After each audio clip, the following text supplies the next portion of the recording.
Okay. We are live. Look at that. I mean, we're kind of live. I'm live. I don't know. I don't know what's up with y'all. Um, I'm a little early.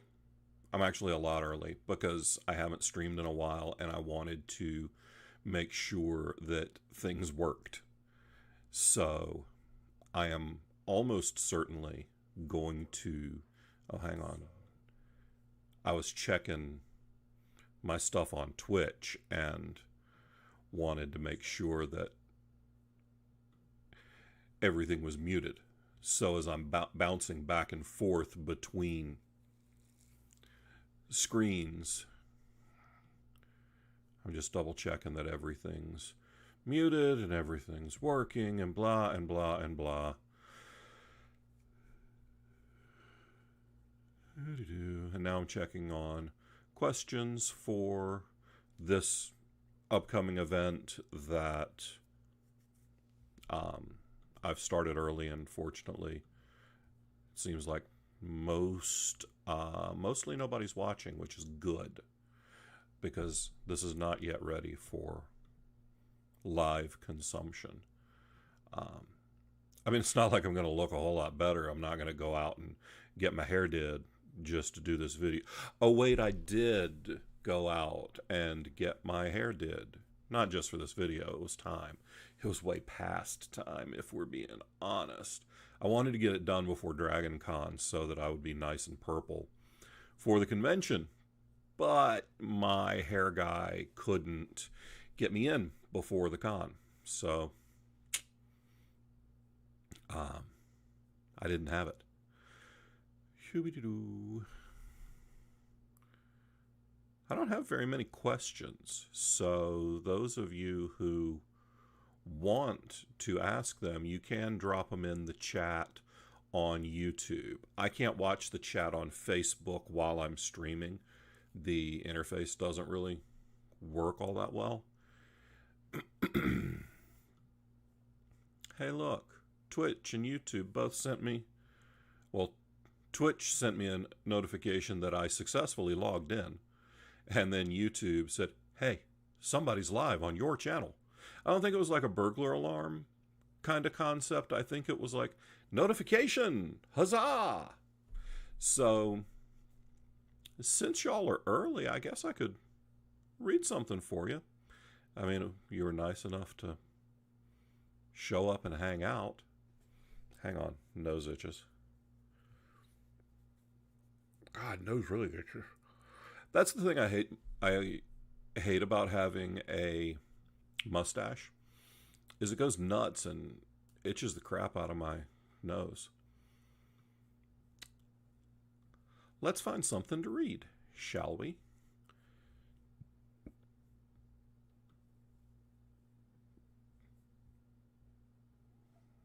God, the video on my other monitor sucks. I was trying to get my whole office set up to stream better and do this more frequently, but I don't know. Might be able. I just got a new iPad ordered. It should show up tomorrow. Maybe I'll be able to do that better. Whatever I was trying to say. Oh, hey, Patrick. How you doing, buddy? You're going to get most of a solo reading. Hey, I've got an idea. Is that the one that was for? I'm pretty sure that's what that one was for.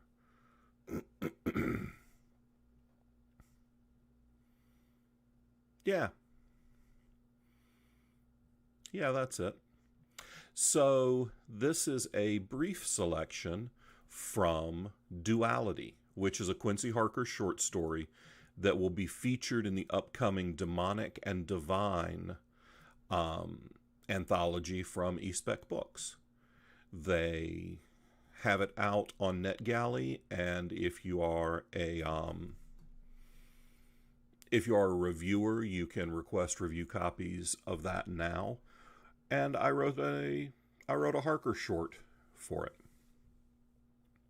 And it's called Duality. "Oh, hell no!" I shouted from the balcony, not even caring a little that my language was unbefitting an angel. "Are you barking mad, Harker?"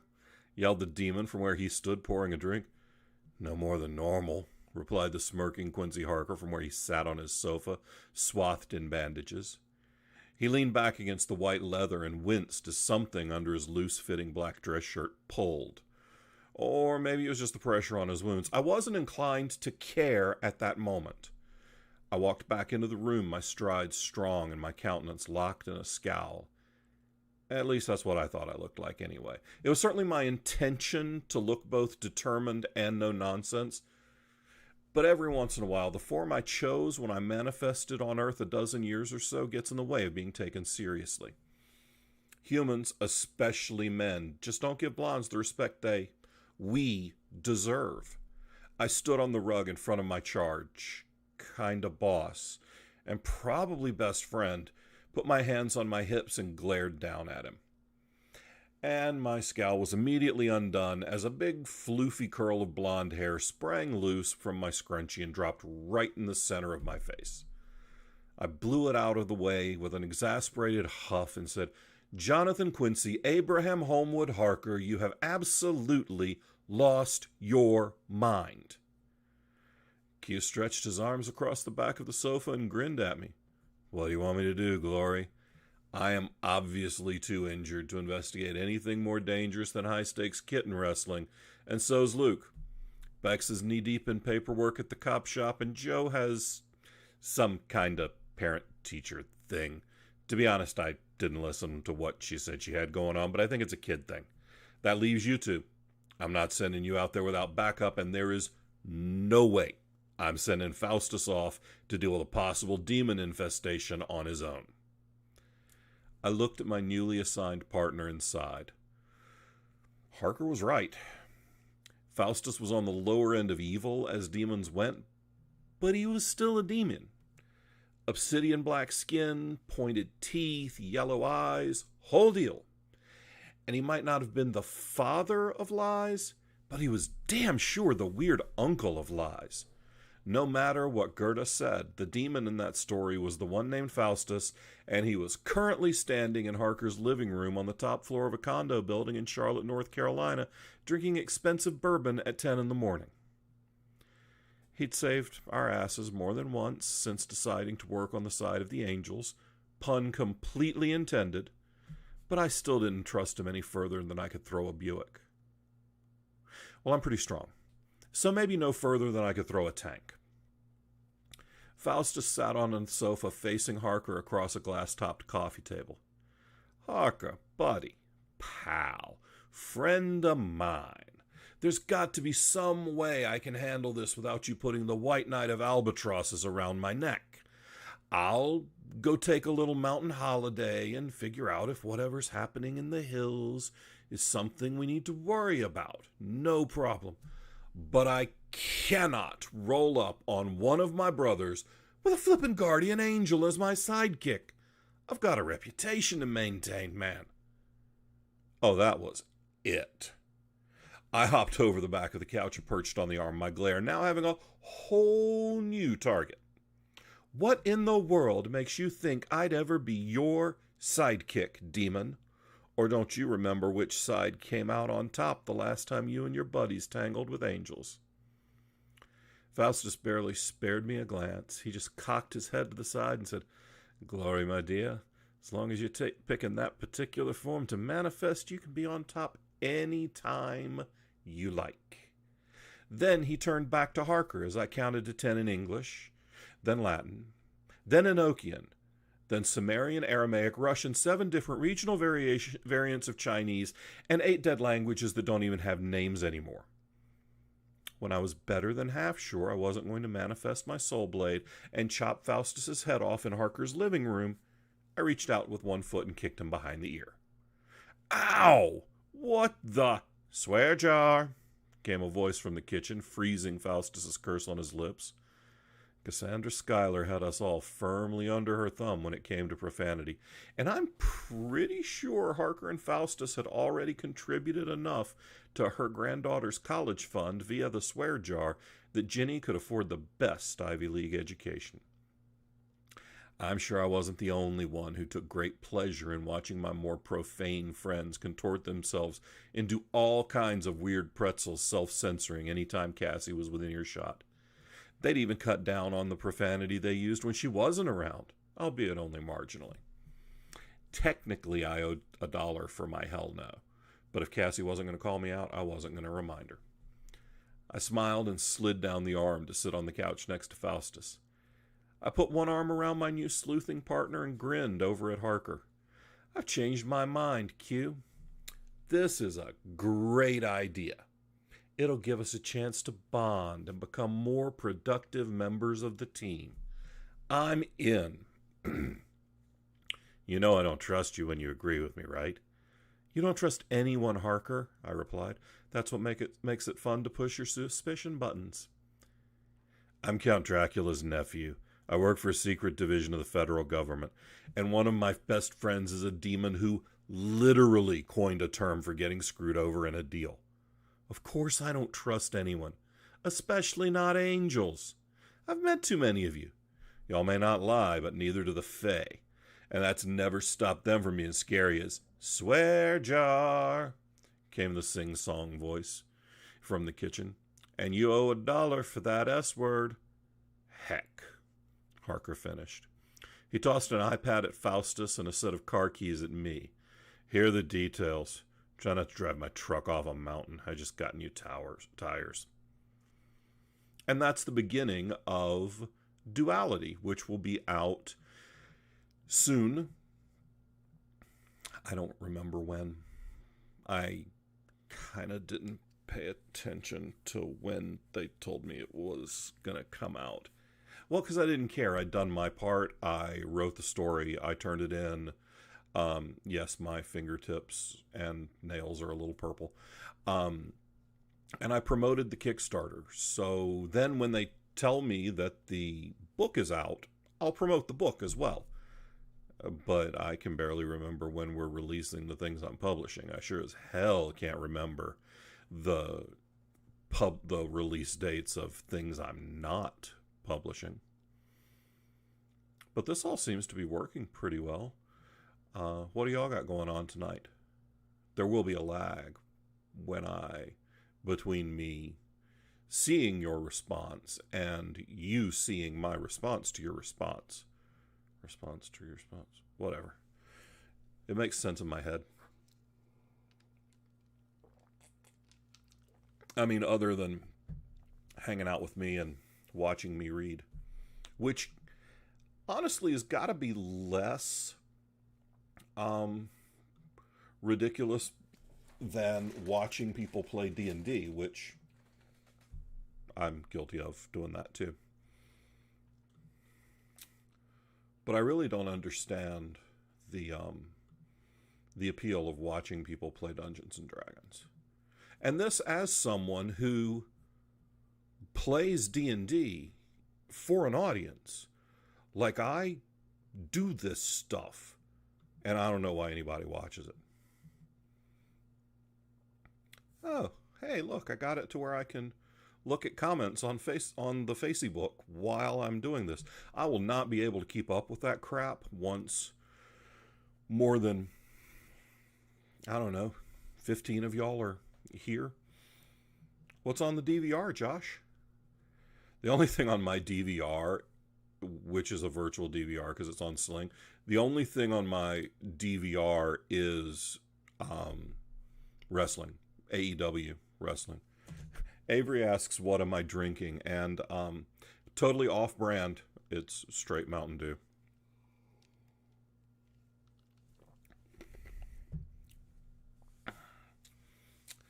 I don't drink a whole lot when I'm not at conventions. I mean, I don't drink a whole lot when I'm at conventions, but I drink significantly less when I'm at home. There's a 6-pack of Angry Orchard in my fridge that's been there for months. I think there's 2 left still. Ooh, Stargirl. I have not seen season 2 of Stargirl yet, but I really enjoyed season 1. I don't remember which. That's the other Wilson, not the Loki Wilson, the other one. But I like him in that, and he usually annoy the Wilson. The Wilson boys usually annoy the crap out of me, I but I like him in that. Jay wants a woo. Woo! There you go. It's Wednesday night, so I am giving up wrestling to hang out with y'all, but that's okay. I'm also DVRing it. I mean, I signed up for Sling just to watch AEW wrestling, which means I can probably cut off Peacock Plus because I'm not watching WWE right now. And Jay's asking if I'm watching Lucifer. No, I think the last Lucifer I watched religiously was season 4. So I'm at least one, maybe a season and a half behind. Yes, Luke Wilson. That's the Wilson. I'm bad enough with names for people I know and like. Movie stars, it's never going to happen. But I loved the first season of Lucifer. I liked 2 and 3. I didn't love 4. Which is probably why I haven't watched. Oh, and I watched the first episode of 5. Didn't like the plot line they introduced. And yeah. Was 4 the first season on Netflix, or was that 3? I watched all the seasons that were not on Netflix, and the first episode of the first season that was on Netflix. And okay, so this is the 6th season. So no, I haven't. I'm not current on Lucifer. I want to go back and watch it, but I felt like I don't like the device where somebody sneakily turns a team against one another. Especially when there's a love interest thing that they've been working for a long time. That's not a plot device that I dig. So when they started the first Netflix season with that, it turned me off. But I'll probably go back. And catch up on it because I did invest 4 seasons in it. So I liked it. And we're about 2 minutes out. So if you got to pee, now's the time. I don't. I'm peeing right now because none of you can see that I'm not. I'm really not. And Rachel is either this or mindlessly scrolling through Netflix before you decide to watch Punisher again. You know, I couldn't finish Punisher. I don't know. Just didn't. All of those shows, Luke Cage, Iron Douche, and all of those felt like there was a mid-season break, and it was 6 episodes of one story and 6 episodes of the next. And I liked the first half of Punisher and didn't really get into the second half. So Jay asks, who do I like in wrestling right now?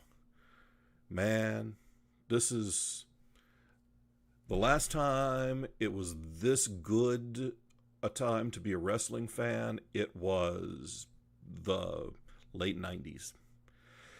It's a great time to be a wrestling fan. I mean, I love Trevor Murdoch wearing the NWA strap. I think that's fantastic. I love the fact that I can watch old AAA pay-per-views on YouTube and see the Lucha Brothers all over the place. I love the Lucha Brothers. I've loved them since Lucha Underground, so I'm thrilled to see them getting mainstream television.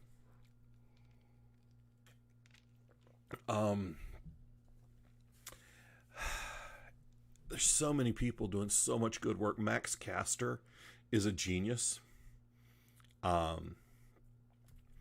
Max Caster on the mic is fantastic. I think MJF is the best heel that wrestling has had in a decade. It's amazing the stuff that those guys can do. I like the fact that some of the talent is getting more freedom that they've been missing. I love AEW. I like a lot of the New Japan stuff that I see, but I don't see a ton of it. And and you know, Dustin Rhodes still working at 50 something.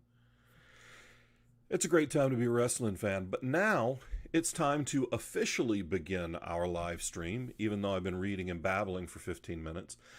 If you missed anything in the beginning, just go to our YouTube channel later. You'll be able to catch up. It'll be fine. So the real reason anyone is tuning into this is to see the new hairdo, right? I mean, I'm a Leo, so I'm going to be vain as shit about my hair.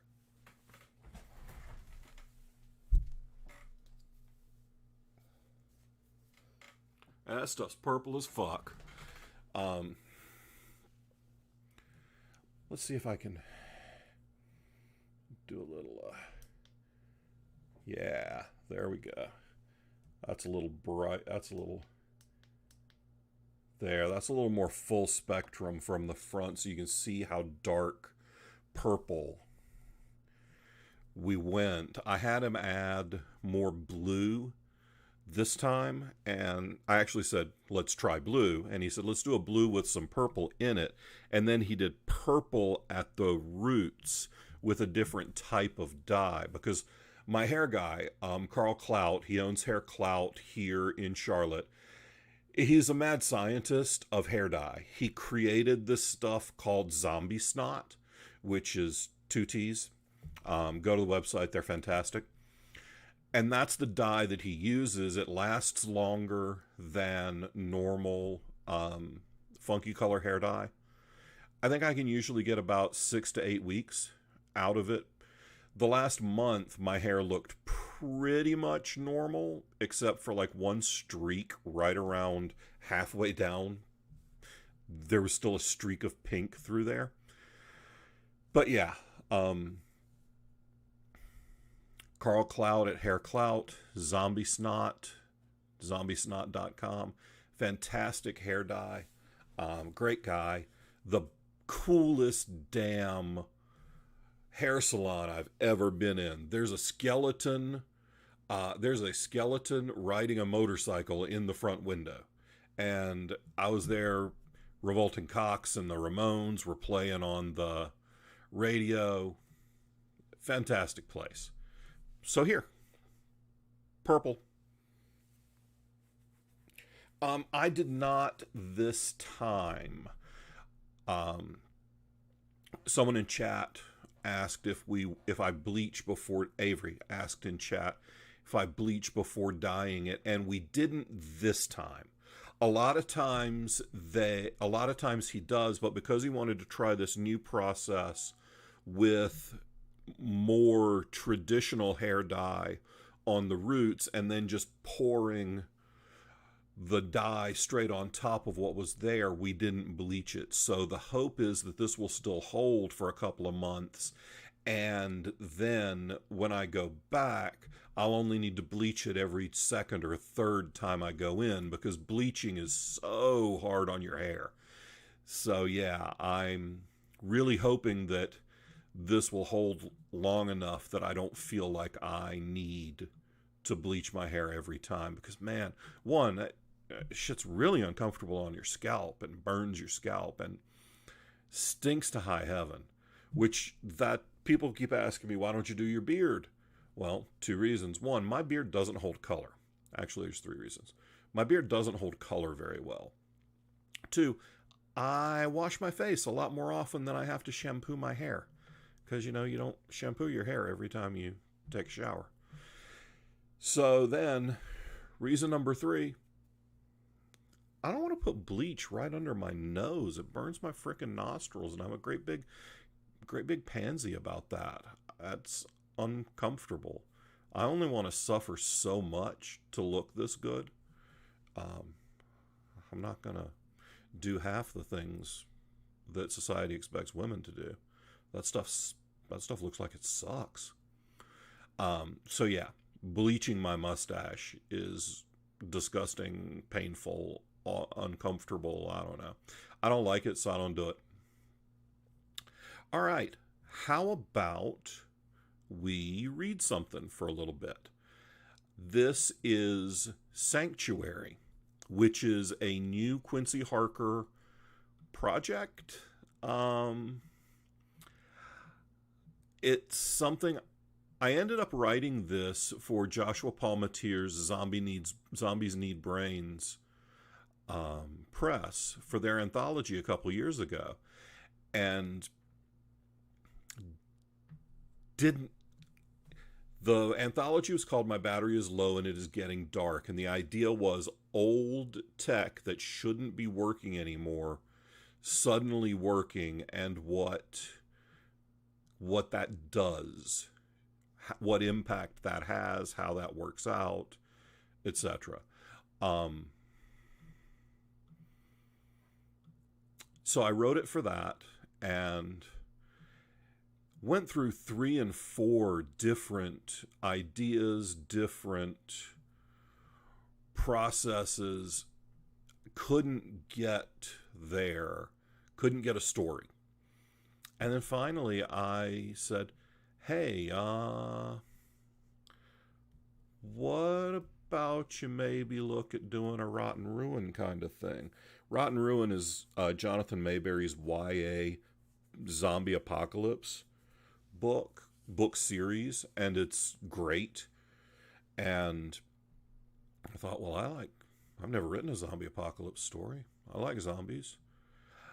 Let's do a little homage. So this started off as an homage to Jonathan's Rotten Ruin series, and as it's gone on, I kind of want to write this book. So this might be something that actually grows into something down the road. We'll have to see. But yeah, this is Sanctuary. If it had just been the Zeds, we would have been fine. It would have been ugly and bloody, and we would have gotten covered in goop that made us stink to the high heavens until we could find a stream to scrub off in, or it rained hard enough to get us clean. But we wouldn't have lost anyone. We knew how to handle a bunch of toothers stumble bumming around the woods. A few cracks to the nog, a slash of the gourd here and there, and boom splat, down go the Zeds. If it had just been a bunch of boot-sucking ravagers, that would have been okay too. We might have lost 1 or 2, but there were 8 of us. Most all of us trained scouters and wings. We could take a band of ravagers with the gear we toted. No need to sweat leaving the gun behind the wall back at Sioux City. They needed it more than we did anyway, and only Garn was strong enough to carry the cussed thing. But it's never one thing, am I right? It's always about 1 bucket more than the slop hole can handle, and you end up with gray water all over your feet. Well, that's exactly what happened. We got 1 bucket too much, and the shite wave swept us all away. And that's why I'm running all alone through a forest I've never seen before, chasing a blinking light on my wrist from a piece of tech that shouldn't even work, much less lead me anywhere. I'm alone. I'm cold. I'm hungry. But I'm always hungry. I always said I eat more than any 3 boys he's ever seen, and I'd tell him I'm smarter than any 3 boys he's ever seen, and it takes a lot of fuel to be this smart and this pretty both. I'm lost as a babe with no nipple to latch onto, and I don't know what's more like to kill me if I slow up, the Zeds or the bat-crazy Ravengers. I don't know where I am, I don't know where my brother is, and I don't know if either one of us will see another sunset. And I gotta pee. I fair flew out of my bunk when the boot scuffed dirt close to my head. I rolled to the floor, billy in my fist, and spinning around to trip up whoever was stupid enough to try to sneak up on me. I didn't care who it was. I'd bash his skull and watch his brains run into his ears before I just lay there and let it happen. I swept a leg around, but the guy hopped up instead of falling over. I jabbed up with my billy like a sword, straight for where his balls ought to land. But he came down with his hands out, covering the jewels, so all I got was a rap on the back of his knuckles. Oh well. At least he didn't have a blade. If he was worth a drizzle with a knife, I'd be done. But his hands were empty, so I had a chance. "Meg, cut it," he said in a sharp whisper. I froze. I knew that voice. I was in on my feet in a bounce, wrapping my arms around the big maroon's neck and throwing my legs around his waist, letting out a squeal like a rat with its tail caught in a door. "Timbo! Geez, oh Pete, you idiot, I almost cracked you like an egg. What are you doing sneaking on a girl like that? Don't you know there's nasty buggers all around who can't keep a zip up? I sleep light, bruh, and I swing heavy.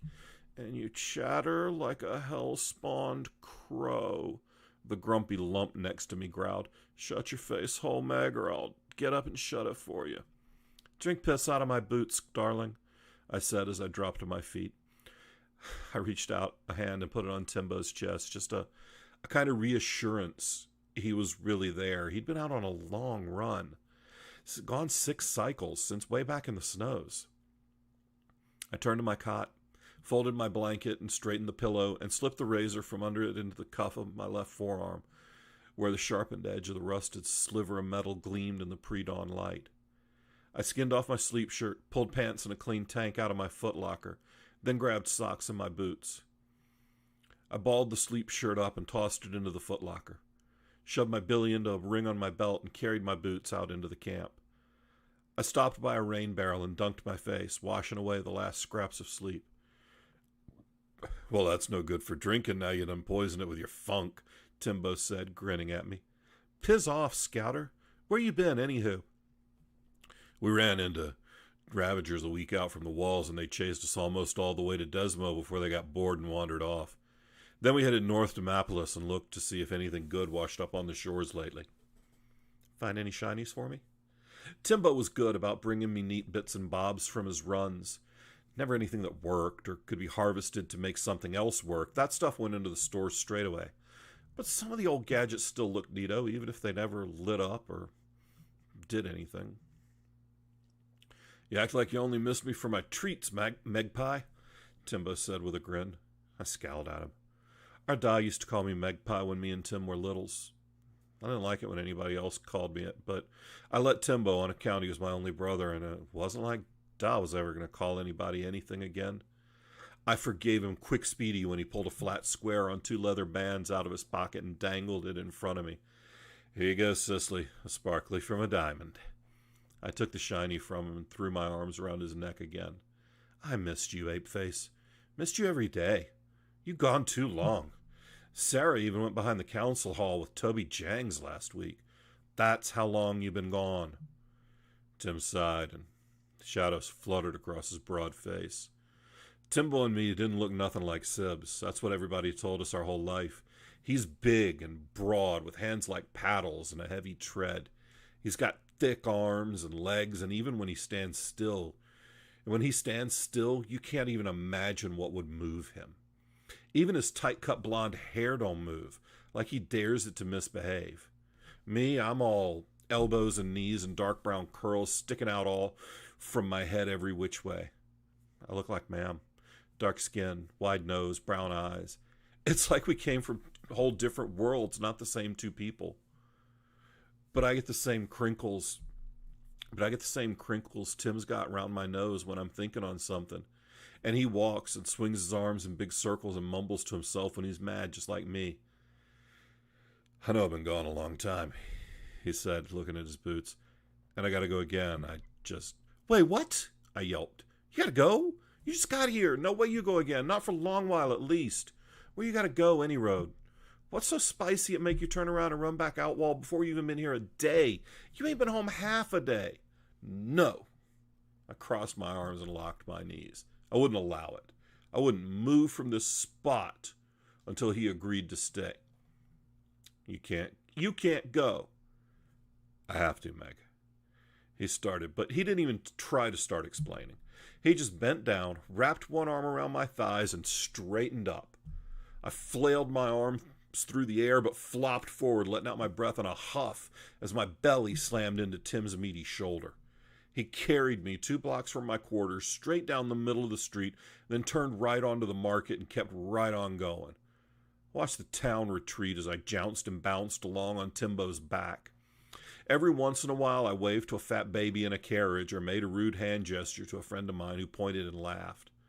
I couldn't see where we were going, but I kenned a bit from where we'd been. We passed all the clothiers, the cobbler, and then Timbo stopped and bent forward, dropping me onto my feet on the dirt street. I wobbled a little, but he grabbed my elbow for balance. There's no talking to you, so I figured I'd just bring you here. Quicker and easier on the ears. He put a hand on each shoulder and turned me to look at the store he stopped in front of. Why am I here, Timbo? I asked, looking at the front of the armory. I got a knife. But you don't have spikes, or a staff, or a bow. Can you still shoot? I can skewer a cherry at 50 meters, I bragged. Only exaggerating a touch. Good, he said, putting a giant hand on my back. His palm covered the entire space between my shoulder blades and my wrist.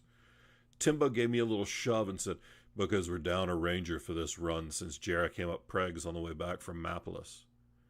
I heard his words. Then my legs turned to water as they made it through my skull. Ranger? Me? I wasn't sure if I was more excited or terrified as my big brother shoved me through the doors of the armory.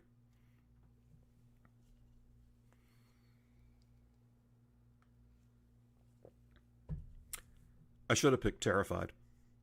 If I'd picked terrified, I would have dealt with my fear back in Sioux City on the safe side of the wall. And if I dealt with it there and then, I wouldn't be dealing with it here and now, running bare hand through strange woods in the middle of the night, all alone with a pack of Zeds closing on me every minute.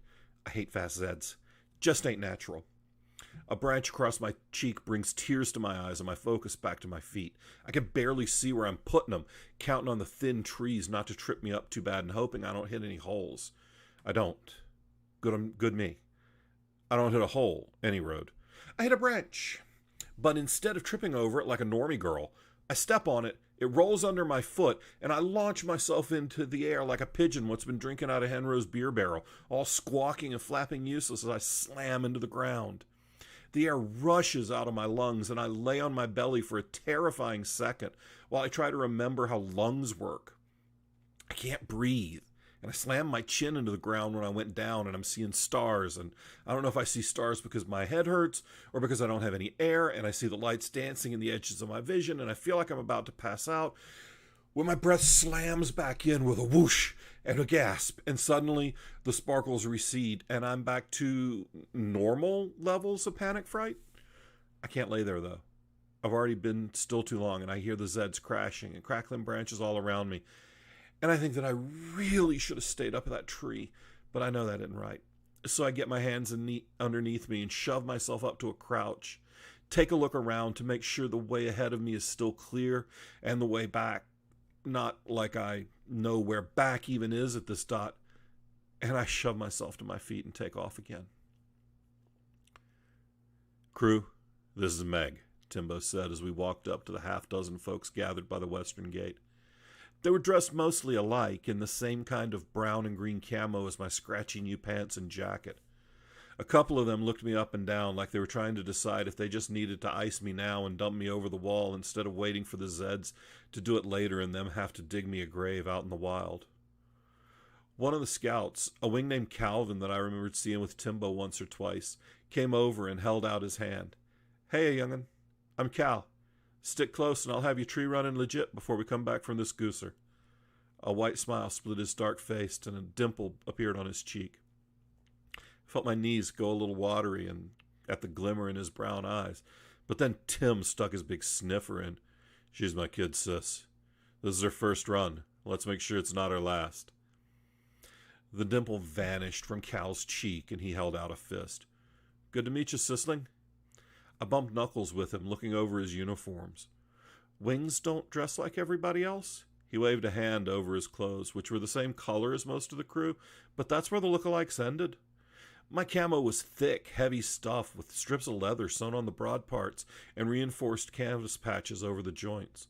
My jacket would stop a bite, at least for a few secs, and my pants would keep all but the worst snake bites off my skin. It was all stiff and made anything but regular walking a job all its own. But it would help keep me alive. Not Cal's. His pants were tight and stretchy, like a green and brown skin, with lumps at the knees and guards strapped around his lower legs for gripping the trees. His shirt was the same way, except for the extra flap of fabric tied under each arm that stretched out like a big sail when he spread his arms. His hands were covered in thick gloves with curved talons sticking out of the fingertips, and tiny versions of the same jutting out from his palms to help him climb and grip better. Everything about his uniform was made to get him high in the trees and let him swoop down on Ravengers or Zeds from above. His mini-cross, the pistol-shaped bow that every wing built themselves and carried until their last flight, hung from one side while a small quiver rode the opposite hip. It was flashy, like Cal himself, with a gleaming silver pistol grip and a red, bright bow polished to a high shine. In short, he looked spectac, tip to toenails. When he pulled the hood up over his smooth bald noggin and pulled the goggles over his eyes, he looked like a giant death bird standing in front of me, ready to kill anything that threatened harm. "This is Natalie," Cal said, waving a lithe woman with short-cropped blonde hair over where he stood. "She's the other wing for this run." "Heya," I said, holding out my hand. Natalie shook her head and stuck her fist out in my directions. "Wings don't shake. Bad idea with the gloves." I nodded and bumped fists with her. "A big guy with a face like an ox and shoulders to match is Garn. He's our lock picker and ass kicker," Timbo said from my shoulder. "Sue and Sil are rear guard," he said, pointing to a pair of identical twins with bows and a row of thick tubes strapped across their chests. "Anything tries to sneak up on us, S2 will make a lot of light and noise with their boomsticks." I heard that back in the before, people used to just fire off boomsticks whenever they were happy about something, or mad about something, or wanted to remember something. I even saw a pic once of a ton of boomers popping off in the sky around a building bigger than anything I'd ever seen. Timbo said it was some kind of year day celebration, but I figured he was just yanking me. No way was that thing real. It had to be something made up. "You'll be scouting a garden flank with Garn, Maxie, and Petra," Tim said, pointing to two other people in camo. They each had knives strapped to their belts, machetes hanging off the opposite sides, and the light packs that I was used to seeing Timbo bring home. "Get over with them and gear up. They'll help you strap in. Make sure there's nothing reflective or noisy where it shouldn't be." I did as I was told, fastening the bracelet thing Tim gave me around my left wrist. Maxie, a trim woman with skin even darker than mine and hair shaved down to a tight mohawk, held out a gear belt for me. I wrapped it around my waist and pulled it tight, letting it rest above my regular belt like the others did. A black knife hung from the left side, with a canteen centered in the back. I took the offered machete from Garn and strapped it onto the belt in front of the knife. "Right-handed?" Maxie said. Yeah, figure this lets me pull knife with my left and chopper with the right." "That works. Put this on your right hip." She handed me a small cylinder wrapped in black fabric with a belt loop on the back. "What is it?" I asked, sliding the belt through the fabric loop. "Baton. It's spring-loaded, so you just give her a squeeze and it pops out long and hard, just like your boy's Johnson." I felt my cheeks warm. I knew what she meant. I'd gone round behind the supply shed with a couple of boys. They never really did anything for me. Not curvy enough for my tastes. My mind picks flashed back to Scarlett, looking fair grumped at me when I told her I was on this run. Hope she'd still be there when I got home in a couple weeks. "You loaded up?" Timbo's voice popped in at my shoulder, and I started a little. He chuckled and put a heavy hand on my shoulder. Felt good. Solid. With my big bro around, I'm good. I'm 5 by. "Yeah, let's get moving," I said with a bravado I didn't really feel. "Grab your bow and take a share of the rats," Tim said, pointing over to the pile of rations on a nearby table. I watched Maxie take 6 packs, and I grabbed 5. She grinned at me and slid 2 more packs over to me. "Take 'em, kid. They always send extra for Garn, and he doesn't need 'em. He eat everything they send him. He'd be too fat to run." "I'm good to try, though," Garn said, clapping the woman on their shoulder and nearly knocking her to the dirt. I stowed the rats in my pack and slung it across both shoulders. I tightened the straps and fastened the belly band across my front. My pack had food for a week, plus 2 full liters of water in metal bottles painted black to kill reflection. I let that fall off, and there's no getting back to town whether we see Zeds or not. "Okay," Timbo called, and we all gathered round him at another table. He had a map spread out over the knobby wood surface, and he pointed to it as he talks. Last trek, we went northeast to Mapolis. You remember how jacked it was. Nothing to scav, nothing to barter, nothing for nothing. I wondered for a second where my shiny came from if he didn't come across any good barters on the run. This time we're headed south to KC, and over to Salou if we're good on food and water's easy to find. I don't expect a lot out of Casey, but there might be some good trades on the road or somebody new in the city. South's crawling, Garn said, his voice like two boulders rolling over one another in an inexorable tumble out of his mouth. I know, but we've been everywhere else within a 10-day walkabout, so we got to start repeating. We need ammunition and grease, and there's a couple gears we need. Means we need a market, and Casey's has a good one. Garn just nodded. Anybody else got questions? Tim asked. Everybody mummed, so he nodded and said, Then let's get moving. Watch your six. And most importantly, he paused, waiting for a response. He got it. Watch mine, the rest of the crew yelled, and we laughed and joked as we strode through the gates to see what we could trade for or scavenge between home and Casey.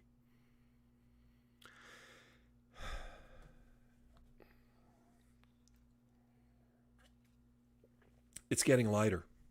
At first I don't even notice, but then I can see a little of where I'm putting my feet, and it's easier to run. Then I start to be able to make out the forms of a couple of Zeds in the trees, and I'm not just having to avoid them by ear. After a ways, the sun's up, and I look around. No Zeds. The only thing moving as far as I can see in all directions is me. I gave him the shake. Another night. Another not dead. All I got. All I need. I find a tree with low branches. Oak, maybe. It's up on a hill at the top of a gully. So I'm all hope I can get high enough to see something. Maybe town. Maybe Tim. I blink back more stupid tears. I won't see Timbo. Not because he's a deader, but because he's smart. Only a Zed-head would wear anything let you be seen from a treetop, and Tim's always been the smart one. So I wipe my nose on my sleeve. My eyes pop at how much dirt and blood comes off on my arm. Giving my face a poke and a prod, I find a couple little cuts, but one on my forehead is still oozy a touch. Gonna need to find water that can get cover. Not just the Zeds, but they're bad enough. Bastards could smell a drop of fresh red from half a mile or more. But germs, too. Read about some germs and infections in old med books back in Sioux City. They used to peel mold off bread and smack it on cuts to heal up infections. In the before. That tells me tons. That right there says more about what the before was like than any tech we can scav, any buildings we can hole up in. Just them having so much bread they left it out to get moldy. What kind of paradise did they live in? And how did they jax it up so bad as to get us here? I stop thinking about mold and start climbing, wishing I had Cal's wing gloves with their spikes and talons. I don't even have the thin cloth gloves I started out with. They went in my pack, left in the fight with the Ravengers, or maybe I didn't grab it when the Zeds came on us. I can't remember. Don't make none neither. I don't have them. So nothing for it but to scratch up my hands and think about more places I'll be needing to spread mold on. I get lucky for the once. The oak tree's taller than the skinny little pine trees around it, and I can get a long way up before the branches start to bend too much under my feet. There's nothing around me, no Zeds in sight, and nothing even moving from the trees. I'm safe for a minute. Safe as I'm going to get out here on my own with no food, no water, and only my knife for a weapon. I guess if things get really bad, I can slap a Zed to death with my empty machete sheath. I giggle at the image, then whip my head around at the unfamiliar sound. It takes me a second to realize it's me making it. And when I do, I laugh even more. Then I'm laughing out loud, big, loud belly laughers that shake the whole tree and make me slide down and wrap my arms around the bark to hold me there. I laugh, and after a few minutes, the laugh turns to crying. And I sit there, 10 meters off the ground, my legs wrapped around a fat oak tree branch, my face pressed into the bark with tears pouring down my cheeks. Guess that's one way to rinse the dirt off. I take my time pulling back together. I know I'm hysterical, and I just let it happen. Why shouldn't I be a damn nutter? I'm all alone. Days are weeks away from anything I know. My brother's lost out there somewhere trying to find me. His whole crew but me is probably Zed's dead or Ravager meat by now. And I don't have any idea what to do next. Then I hear something, like thunder off in the distance. And when I stand back up on the branch, I see a pack of Ravagers coming from the northeast. A dozen or more, all on horses. And that makes up my mind. Doesn't matter if I'm going to a sanctuary. It doesn't matter what this shiny on my wrist says. I'm sure as shit stinks brown going away from those motherless bastards. And that is the first third or half of my short story, Sanctuary, which appears in the My Batteries Are Low and It Is Getting Dark anthology from Zombies Need Brains. And it is also available for purchase as a separate thing. It's available on its own as a standalone for ebook only. I don't have any print versions of that. Wasn't planning on making any. I guess if there's a massive demand, if a couple hundred of you say, oh my God, I want a print version, I'll make something up. But seriously, it's a 10,000 word short story. And it's a pretty solid guarantee that I'm gonna, I don't know, probably, shit, I forgot what I was saying. I got distracted by something over here. There's a pretty good guarantee that I'll make it if enough people want it. And also, I collect almost all my shorts into collections eventually anyway, so it'll end up out there in something that you can hold in your hands.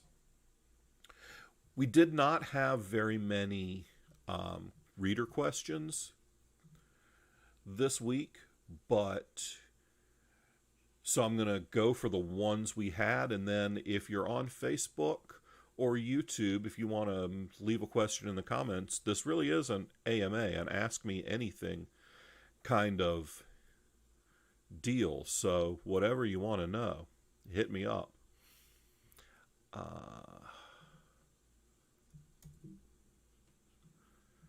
Should we do? All right. I have to find the question now. Because while I called it up earlier, and I even cut and pasted it to copy it, I didn't paste it anywhere. So, I got the first half done. That's something, right? Let's see. Doobie-doo-doo. Oh, and if anybody has not seen me do my Bubba the Monster Hunter Squatch Dong reading at a convention, that will be going live on the Falstaff Books YouTube channel next week. I believe I set it to debut on Monday. So go over to the Falstaff Books YouTube channel, click the subscribe button, click the bell to get notified, and not only will you be virtually ringing the devil's doorbell by doing so, you will also get notified when Squatch Dong goes live. Cam asks, how important are keywords when publishing on KDP, and how does John Hartness pick them? Sure. Keywords are pretty important. They are more important the newer you are as a writer, and the more you're relying on search for discoverability of your work. Keywords are how Amazon knows where to send things. For example, with the short story I just read, Sanctuary, when I produced that as a standalone story, I made sure to include zombie apocalypse, wanted to make sure I included Quincy Harker, post-apocalyptic, futuristic, science fiction, urban fantasy, dark fantasy. And when I'm doing a Harker or a Bubba book, it's less critical that I get my keywords right, because those series have built-in followings.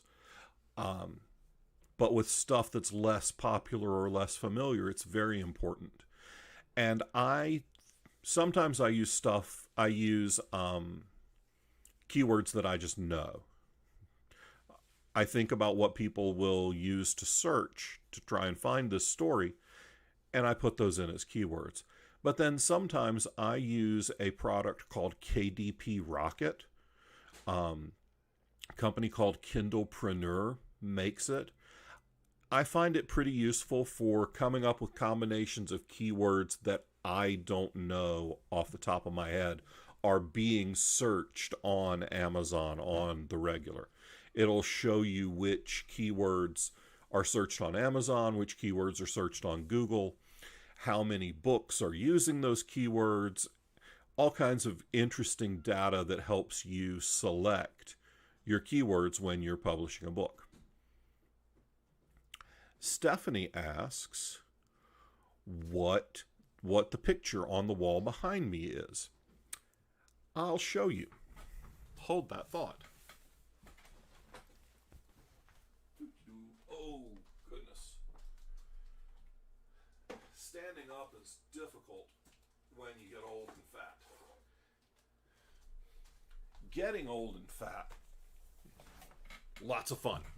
It's great. Highly recommend. 10 out of 10 would do again. Being old and fat kind of sucks. That is the cover art for the limited edition. Yes, I'm wearing pants. For the limited edition Quincy Harker Demon Hunter Omnibus. This monstrosity collects volume Quincy Harker Year 1, Year 2, and Year 3 into one, I would say easy to carry edition, but it's over 1,000 pages, so it's not easy to carry. But this was done by Lynn Hansen, and it's the Charlotte City skyline with an angel fighting a demon on the cover.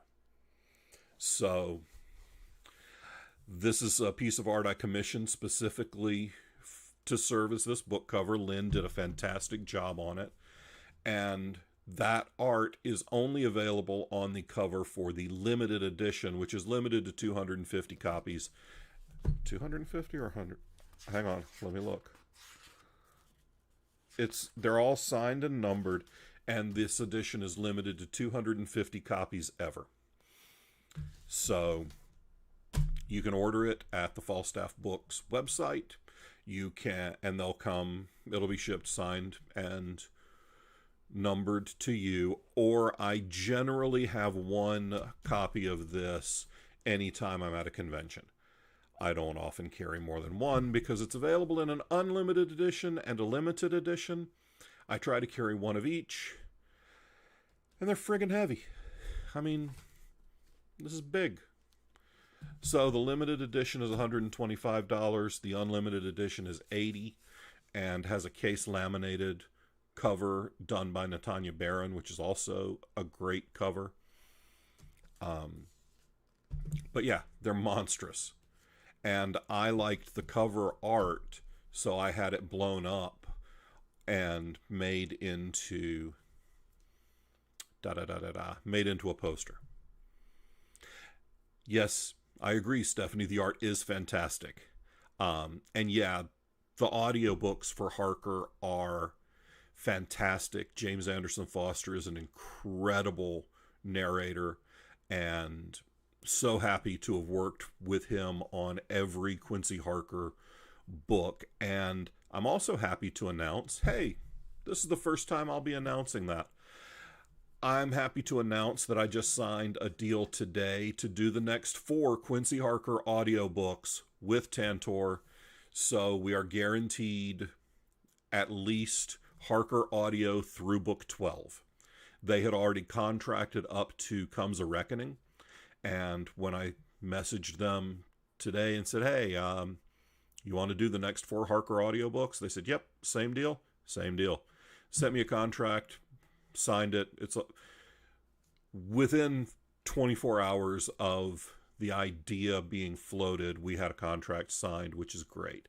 And it's in the contract that James Foster is the Harker narrator as long as he wants to be the Harker narrator. And I get narrator approval, so it's his gig. Another thing that y'all don't yet know about. Let me see if I've got it all here. I think I do. I'll be right back again. And yes, I'm wearing pants.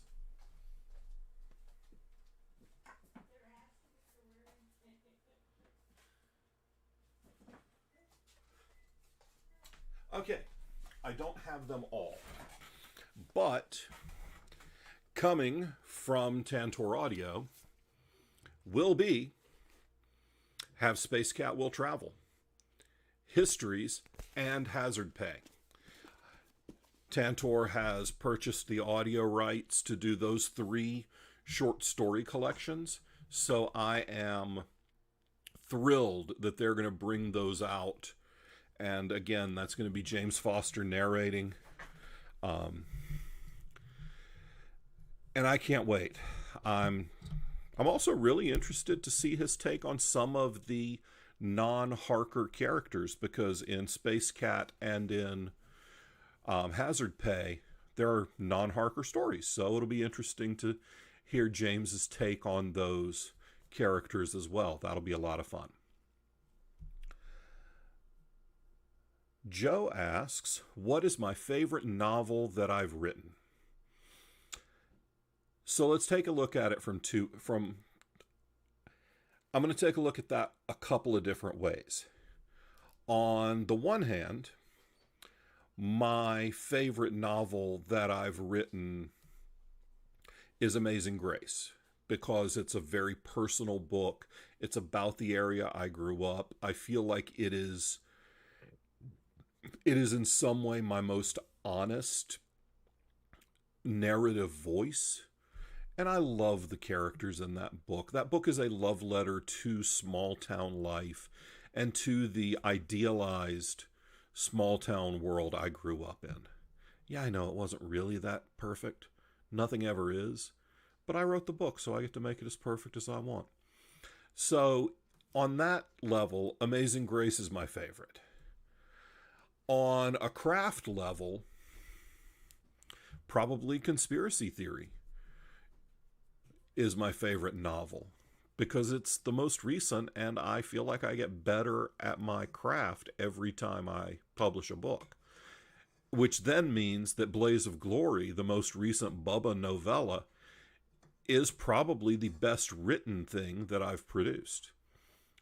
I hope so anyway. That's the goal. And then there'll always be a very special place in my heart for The Chosen, which was my first book. It taught me that I could actually write a book, which I had never thought of doing prior to, 2008. I didn't think about writing a book, much less think I could write a book. 30-something books later, I think I can write a book. Whether I write a good book or not, that's for y'all to decide. But you have to buy every single book I ever write to really make a fair determination of whether or not I can write. Melissa asks, which character are you surprised that you love? Faustus. I wrote him in as almost a one-off. He was not supposed to be a very big character. I just thought it would be funny if the whole thing about a Faustian bargain and the tragedy of Dr. Faustus, if all of it was a mistaken identity and the demon was really named Faustus and Goethe got it wrong, and now this guy'd been walking around for millennia not getting credit for the stuff he did because somebody got the name wrong. I just thought that would be funny and a one-off, but as I've gone on, I really like that character, and there is a lot of places to go with a demon that's fighting on the side of the angels.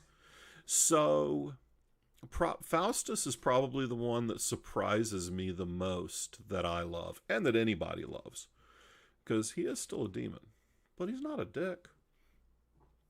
Michaela asks, what is my personal favorite of my Shingles books? The first one, Zombies Ate My Homework. It was such a fresh idea for me to write just unfettered comedy of students killing zombies, and then having students killing zombies with sex toys and them having no idea what they were using. I really love that book. I think it's got some of my favorite scenes in it. I really hope that we can make the Shingles movie. You can go to Indiegogo right now and support Shingles the movie and help get Zombies Ate My Homework to the big, medium, and small screens. But yeah, that's my favorite. I mean, I really liked going full redneck in Jingle My Balls, but yeah, that one's probably my favorite. Tina asks, hey John, we occasionally have visiting writers at our school. Do you have any PG readings you can do? Yes, actually I do. I can, well, several of my books are PG. The Black Knight Chronicles are almost completely PG. I think there's one F-bomb in the first three books, and there is some salty language, but it's all the same salty language that you can have in primetime television or in PG-rated movies. Same with Amazing Grace. Actually, I don't think there's any F-bombs in Amazing Grace. Someone, I'm sure, will look and count and tell me that I'm wrong. That's fine. I'm wrong a lot. Just ask my cat. He'll tell you. But Cam says Christmas Lights is PG. Yes, that's a literary fiction short story I wrote that's definitely PG. But Grace is PG. The Black Knight Chronicles are PG. Quite a few stories in Hazard Pay. And frankly, the title story in Space Cat is PG. It's a science fiction story about a cat woman in space. There's a fair chunk of things in here that probably aren't PG, so it might not be the greatest to sell this book to kids. But yeah, I actually have a lot of PG material. I'm generally not considered PG myself, but that's okay. And I'm just kind of running through things on the Book of Faces to see if I have missed questions, but I can't really look at the questions. I can't call up comments while we're live. So if you have asked a question and I have not yet answered it, this would be a good time to copy and paste that back into the chat, or paste it into the chat on YouTube, because the YouTube chat interface shows up right here on my OBS Streamlabs, and the Facebook does not.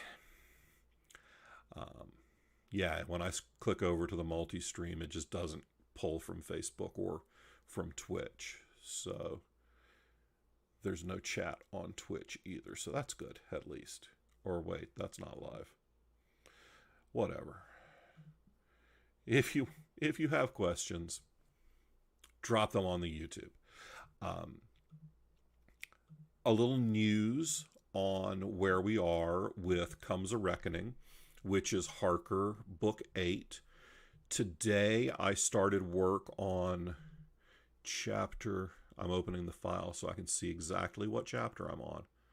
I started work on chapter 28. I expect there to be about 40 chapters, so we've got a dozen or so chapters to go. So that means I'll probably finish up with this book around the end of September. Then it'll go off to, well, then it'll sit for a week or so, and then I'll make another run through it to clean it up, and I'll send it off to Melissa. It'll probably looking at, we'll have it by Thanksgiving. So Comes a Reckoning will happen this year. And yeah, Comes a Reckoning will happen this year. Andy asks a good question. What do you consider a good following for a series?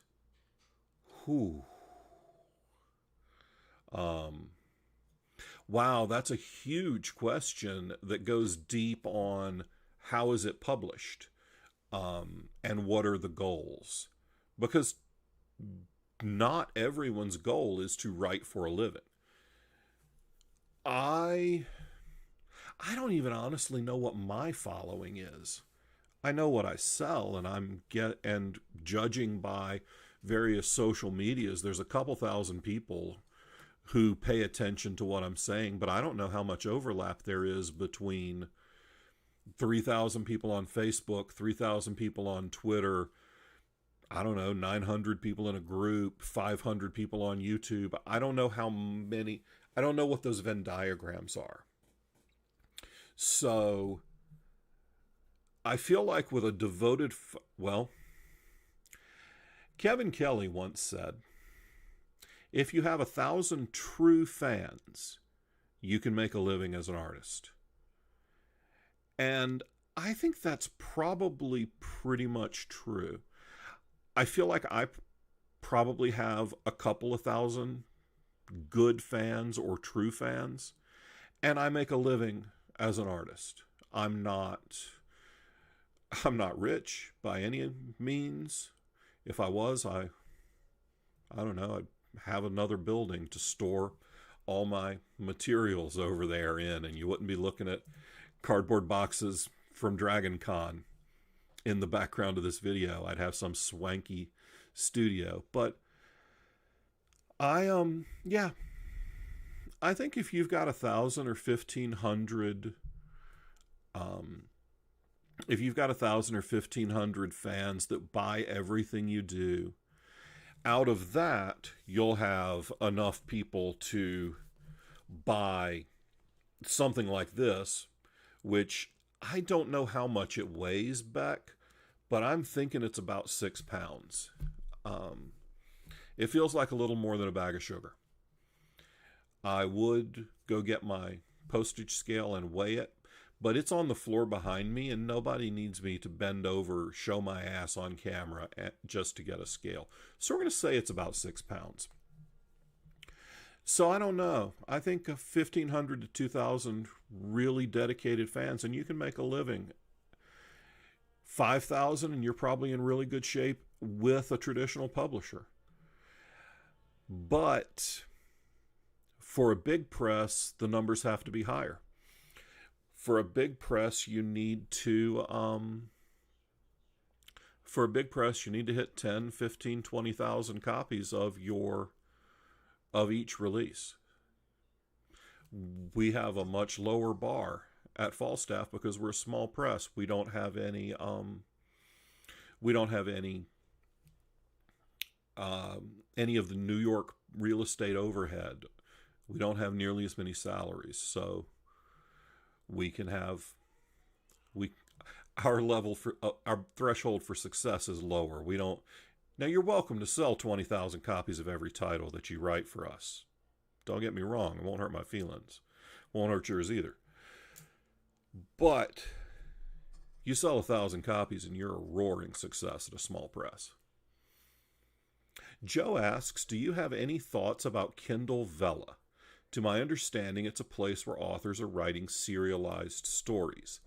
Yes, that's correct. That is what Kindle Vella is. Authors write serialized stories, and they are released on a schedule. And my problem with it is that the money is really opaque. You get paid off of tokens. It's not like somebody goes in and pays $1 to read this week's installment. Someone pays X dollars to get Y tokens, and then depending on the length of your piece, it costs tokens to read. And it feels like there's going to be some kind of very bizarre math by which no one understands what they're getting paid, and where someone's going to buy 25 tokens, the thing they want to read costs 22 tokens, so then they've got 3 tokens left over, then they buy another 25 tokens to top them up, and they can never find something that costs the number of tokens that they have. So all of these little dribs and drabs of money and tokens are going to get abandoned, and Amazon's counting on that to be a profit center. Kind of like how Richard Pryor made millions in Superman 3, where he wrote a computer program to steal the half cents in transactions. I feel kind of like that's part of the plan with Kindle Vella and these tokens, that they're counting on their profit being the space between the tokens that are bought and the tokens that are spent. I'm not participating currently in Kindle Vella. I know a few people that are. I am waiting 6 months to a year to see how it works. I have been an early adopter on plenty of things in my time, and I'm old and don't want to do it again. I'll let somebody else be the first one to plant their flag in that on that planet.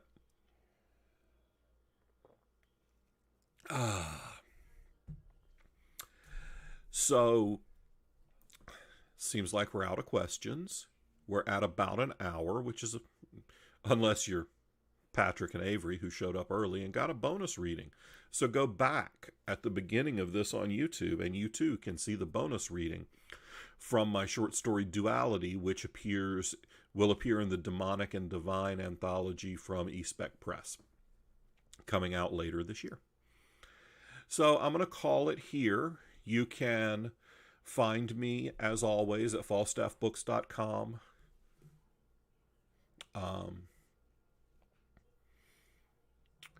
At falstaffbooks.com, you can find me on the Twitters at John Hartness and at falstaffbooks.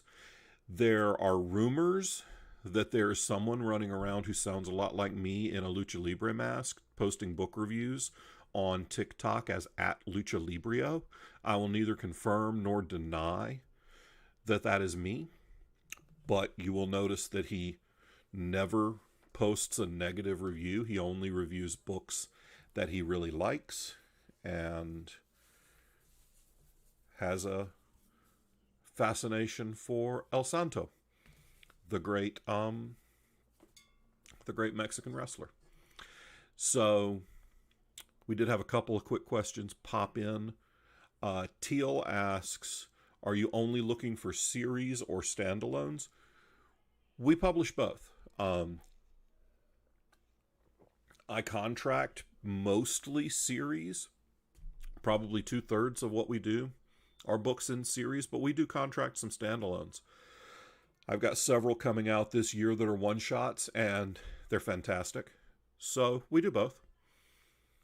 And then Andy asks, how long did it take for Patreon to be worth it for your model? Pretty much right away for me, but I had been at this 6 or 7 years before Patreon was a thing. So I had already been publishing and been active on social media. So I was already in I wasn't using Patreon to create visibility. I was using Patreon to take advantage of my visibility, and that's where I think it's useful. I don't think Patreon's worth a crap for building an audience. I don't think that's what it's there for, and I don't think it's very good at it. I think that it's very good at, once you have a level of established art, it's good at helping you get direct support and finding those true fans who will support you no matter what you're working on. Oh, yeah, you guys probably wouldn't mind a kind of an update on what's coming after this Harker book that is long delayed, I know. But since I'm finishing up Comes a Reckoning this month, my plan for the rest of the year is to work on projects that aren't sold. I have three different half-finished novels on my desktop that aren't Harker 8. One's called Identity Theft, and it's a comedy thriller. That's probably the one I'm moving straight into after I do Harker, because it'll be a good palate cleanser. It's very different. Then I've also got one... Ooh, don't know what that is. Oops. Don't do that. Then I've also got a book that is a serial killer thriller. And I've got another that is a high adventure, high fantasy. That's kind of a retelling of the Seven Samurai in a fantasy setting. So that's what I'm working on for the rest of the year. Then I've got to write Black Knight 9, which is the last book in the Black Knight Chronicles. So that will come out hopefully next year. I'll write it in the early part of the year, and hopefully we'll have it out. Be nice to have it out for DragonCon. Making no promises. And then I'll get back into Bubba and Harker while I'm shopping around these non-science fiction and fantasy things that I've written to see if anybody wants to buy them and write me big checks for them. So that's the plan for the rest of this year, is I'm actually working on non-series new stuff. And if you want to see that new stuff while it's in alpha draft, as in I scribble it together and upload it, you can join my Patreon at patreon.com/JohnHartness. And for just $1 a month, you get access to you get access to a chapter of those new works every time I write them. And there are various levels where you can get your name in books, where you can get books mailed to you, all sorts of things. But for just $1 a month, you get access to new stuff as I'm working on it. So check that out. Well, thank you folks for hanging out with me for a little more than an hour tonight. I always appreciate you taking the time. I hope that it has been entertaining. If you like what you heard from Sanctuary, you can find it. It is Amazon exclusive. So head on over to the Bezos machine and grab that. And then, like I said, we'll have new Harker and other short stories coming from Tantor Audio. I'm going to guess that they'll be early 2020. What year is it? 2022. Early next year, because it takes a few months. They've got the manuscripts, but it's going to take a while. It just takes a while to get stuff in schedule. So, thank you all so much. Good night. I appreciate you, and I will see you in the funny papers. And yes, I'm sure